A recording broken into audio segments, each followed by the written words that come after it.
Ascended Heroes is in full swing. The premiere, as we expected, shows that the demand for the set is very high, and this staggered release, which significantly limits the availability of packs on the market, is causing pack prices to start soaring. And these subsequent releases, like the February one with the Elite Trainer boxes, well, they might start to resemble the prismatic releases a bit.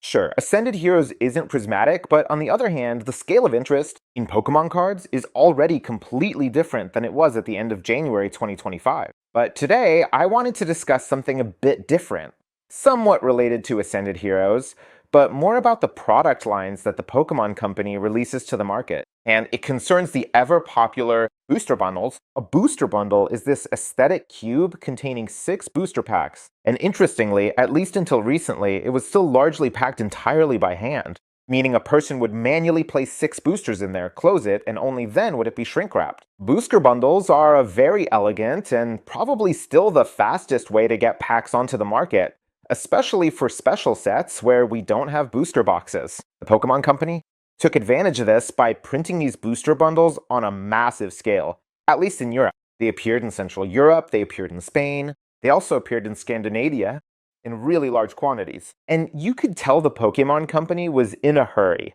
because so many products from that time simply have very sloppy shrink wrapping. I think this will give traders and vendors some sleepless nights in many years when these products become rare or extinct, so to speak. But the truth is, I've seen a lot of these displays, and quite a few of them have major issues with the wrapping.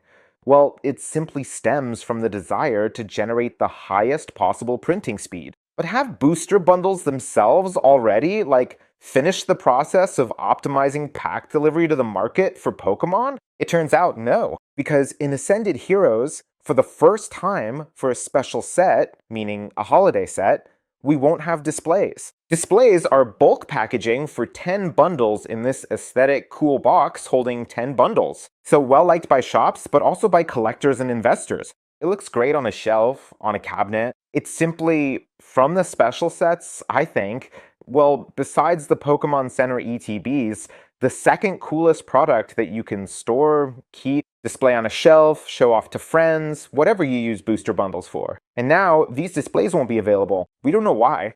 My hypothesis is that, well, I've heard rumors that the packaging for the booster, bundle display, so we're not talking about the bundles inside, but about this shrink-wrapped cardboard box. This posed a major logistical challenge for the Pokemon Company, because different production lines were making the boxes, and the wrap needed to hold these bundles together. Is that true? Well, this isn't confirmed information, but it seems that this shift from 10 bundle displays to 25 bundle gray cardboard boxes, well, that's exactly a move in that direction. It's a move aimed at increasing production throughput, to eliminate bottlenecks that might, well, simply reduce the numbers that the Pokemon Company is trying to optimize.